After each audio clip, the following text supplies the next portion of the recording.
Hello dear student right.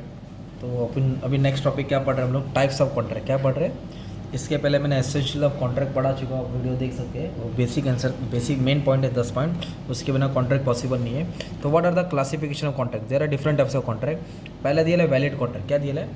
Valid contract वो होता है जिसमें सब एसेंशियल्स है, जो 10 पॉइंट पढ़े ना पहले वाले आंसर में, वो सब होना चाहिए। मतलब ये आंसर है ना, ये वैलिड है, ये सब चीज़ है कॉन्ट्रैक्ट में, तो इसको क्या बोलते हैं? वैलिड, जिसमें कोई मिस्टेक नहीं है ना। तो एक वैलिड है, तो पहले वॉइड पढ़ा था। वॉइड मतलब उल्टा होता है, वॉइड को क्या बोलते हैं? Invalid contract. क्या बोलते हैं? Can a contract which ceases मतलब stop to be enforceable by law, मतलब कानून उस पर अभी सुनवाई नहीं करेगा। When it is stop to be enforceable, avoid contract is nullity, zero, no rights accrue thereunder, मतलब इसमें कोई राइट्स, कोई सुनवाई नहीं है। और void contract is not enforceable by the court of law, void contract enforceable नहीं होता। वॉइड कॉन्ट्रैक्ट कब होगा? वो 18 साल से छोटा है, वो पागल है ना, वो ज़बरदस्ती कॉन्ट्रैक्ट में है, तो ये सब वाइड कॉन्ट्रैक्ट हो गया। क्या हो गया? सब वाइड कॉन्ट्रैक्ट हो गया, ठीक है। और वैलिड मतलब सब सही है ना। एक आता है वॉइडेबल कॉन्ट्रैक्ट। क्या आता है? An agreement which is enforceable by law at the option of one or more parties. क्या वर्ड है? Option of one or more parties. A contract is voidable when one of the parties to contract has not exercise is free consent, मतलब एक ने भी इसको free consent बोला नहीं है, अपना रजामंदी बताई नहीं है। मैं भी एग्जांपल देता हूँ, समझाता हूँ। सपोज एक टीचर लेक्चर दे रही है, तो उसने क्या बोला? सब 8 बजे सुबह प्रेजेंट हो जाना। तो मतलब 8 बजे लेक्चर स्टार्ट हो जाएगा, टीचर पढ़ाने वाली है, राइट। कितने बजे बोला है? 8 बजे। तो सब बच्चे 8 बजे आए, लेक्चर चालू हो गया, पढ़ रहे, राइट। एक बच्चा है, वो कितने बजे आया? मान लीजिए 9 बजे आया, 2 घंटे का लेक्चर होगा, ठीक है। तो कितने बजे आया वो? 9 बजे आया। तो अब टीचर के पास ऑप्शन है, एक तो इसको बोली ये जा घर पे चल, भेज दीजिए ना उसको, तो क्या हो गया? इनवैलिड हो गया। क्या हो गया वो? या फिर टीचर ठीक है आके बैठ जाओ, आइंदा लेट मत करना, तो वैलिड हो गया ना ये।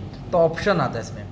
अपने भी वो उसने क्या किया है, अपना फ्री कंसेंट एक्सरसाइज नहीं किया, बताया नहीं है ना, या तो उसको रिजेक्ट करेंगे तो एक्सेप्ट करेंगे, तो वो होता है वॉइडेबल कॉन्ट्रैक्ट। क्या होता है वो? ये कोर्ट डिसाइड करेगा, ठीक है। ये हो गया तुम्हारे 3 कॉन्ट्रैक्ट। और एक है अनएनफोर्सिबल कॉन्ट्रैक्ट, और contract which satisfy all the requirement of contract, सब कंडीशन है बट हैज टेक्निकल डिफेक्ट। क्या डिफेक्ट है? टेक्निकल, कुछ मिस्टेक हो गया रहेगा। और contract is set to be technical defect when it does not fulfil the legal format, जो टेक्निकल डिफेक्ट रहेगा, मिस्टेक रहेगा, नाम, डेट, इसके कारण कॉन्ट्रैक्ट अनएनफोर्सिबल होता है। क्या हो जाता है? अनएनफोर्सिबल। ये हो गया 4 कॉन्ट्रैक्ट। नेक्स्ट है एक्सप्रेस कॉन्ट्रैक्ट। क्या है? एक्सप्रेस मतलब अपनी बातें, अपनी दिल की बातें बाहर एक्सप्रेस करना, बोलना, राइट।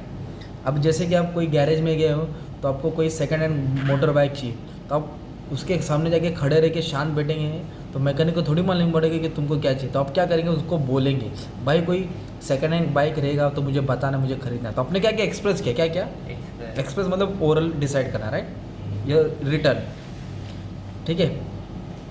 जैसे ए सेज टू बी, क्या बोला? Will you purchase my Soni television for 50,000 by the word spoken और रिटर्न, तो उसको बोलते हैं एक्सप्रेस कॉन्ट्रैक्ट। क्या बोलते हैं? एक्सप्रेस। अभी नेक्स्ट है इम्प्लाइड कॉन्ट्रैक्ट। क्या है? अभी बहुत मेन आंसर है, ध्यान देना है। The terms of contract, terms मतलब कंडीशन आर इन्फर्ड, इन्फर्ड मतलब इनबिल्ट, पहले से ही है, from the conduct dealing between the parties. पहले रीड कर लेता हूँ। व्हेन प्रपोजल और acceptance of any promise is made otherwise in words, the promise set to be implied, such an implied promise lead to an implied contract. तब इसका मतलब क्या गया भाई? सिंपल है। अब तुम होटल में गए खाना खाने, राइट, तो खाना खा के भाग जाएंगे क्या? खाना खाया तो पैसा देना पड़ेगा ना यार। रिक्शा में बढ़ गए, चेंबूर से कुर्ला में उतर गए, तो जब कुर्ला आएगा तो तुमको क्या करना पड़ेगा? पेमेंट करना पड़ेगा ना, तो तुम ऑटोमेटिकली उसके कॉन्ट्रैक्ट में आ जाते हो। उसको बोलते हैं इम्प्लाइड कॉन्ट्रैक्ट। क्या बोलते हैं उसको? इम्प्लाइड। अब ए बोर्ड सा एक बंदा है जो बोर्ड्स मतलब बस पे चढ़ गया, इट इज़ एम्प्लॉयड, ये ज़रूरी हो गया फ्रॉम इस conduct that A has enter on a employed promise to purchase a ticket. अब बस में आ गया मतलब वो टिकट खरीदेगा, उसको बोलते हैं एम्प्लॉयड कॉन्ट्रैक्ट। क्या बोलते हैं? अब ऑटोमेटिकली उसके कॉन्ट्रैक्ट में आ जाते हो। अभी इधर एक एग्जीक्यूटेड कॉन्ट्रैक्ट है, एक एग्जीक्यूटिव कॉन्ट्रैक्ट है, और एक partly executed partly executive, right. तो एग्जीक्यूटेड कॉन्ट्रैक्ट क्या होता है? जैसे मैंने क्या बोला, ए है और एक बी है। ए ने क्या बोला बी को कि तुम मेरे लिए बंगला बना, बी बोला ठीक है 10 करोड़ दे। तो बी ने क्या किया? बंगला बना दिया, और ए ने क्या किया? 10 करोड़ दे दिया। तो दोनों पार्टी जब अपना काम कर लेती है, उसको बोलते हैं executed contract. When both the parties have perform their obligation duty, it is an executed contract. When one party of contract has performed this share of obligation, the contract is executed, मतलब दोनों ने जब काम पूरा कर दिया, उसको बोलते हैं executed contract। क्या बोलते हैं? Executory। Here neither party to contract has performed his share of obligation, for example, मतलब दोनों पार्टी ने सिर्फ कॉन्ट्रैक्ट डील किया, अभी किसी ने परफॉर्मेंस नहीं किया है, किसी ने परफॉर्मेंस। जैसे फर्स्ट वाला एग्जाम्पल में क्या है? A sale is car to be for ₹2 lakh, A deliver the car and B paid the price. इसने कार बेचा, उसने पैसा दिया, तो एग्जीक्यूटेड हो गया। इधर क्या बोला, A sale is car to be for 2 lakh, if A is still to be deliver the car and B is yet to pay the price. ना इसने कार डिलीवर किया, ना इसने पेमेंट किया, इसको बोलते हैं एग्जीक्यूटिव, जो कॉन्ट्रैक्ट फ्यूचर में पूरा होने वाला है। अब पार्टली एग्जीक्यूटिव मतलब एक ने काम किया और दूसरे ने काम नहीं किया, मतलब ए ने कार तो भेज दिया पर बी ने पेमेंट नहीं किया, तो one has perform the work and another party has to yet to perform his work. एक ने प्रॉमिस फुलफिल किया, दूसरे ने किया नहीं है। तो एग्जीक्यूटेड, एग्जीक्यूटरी और पार्टली एग्जीक्यूटिव, राइट, ठीक है। अब एक unilateral contract, unilateral contract also known as one sided contract, जैसे एक साइड वन साइड लव होता है ना, वैसे वन साइड कॉन्ट्रैक्ट होता है।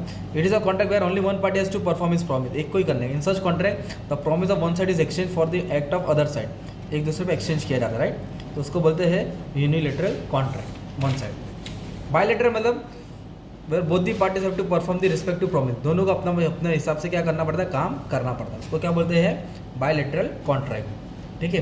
तो अपने क्या पढ़ लिया, मतलब टाइप्स ऑफ कॉन्ट्रैक्ट पढ़ लिया, valid contract, voidable contract, void contract, unenforceable, express, implied, executed, executive, partly executed, unilateral contract और क्या बायलेटरल कॉन्ट्रैक्ट। तो एग्जाम में क्वेश्चन क्या आएगा, काइंड्स ऑफ कॉन्ट्रैक्ट आएगा या तो टाइप्स ऑफ कॉन्ट्रैक्ट आएगा, क्या आएगा, टाइप्स ऑफ। तो तुमको ये सब आंसर डाल देंगे, 8-10 पॉइंट डाल देंगे तो भी बस हो जाएगा, राइट, ठीक है। एक तुम्हारे लिए आंसर और तैयार कर दिया, क्या पढ़ा हमने, काइंड्स ऑफ कॉन्ट्रैक्ट, ठीक है। Thank you very much.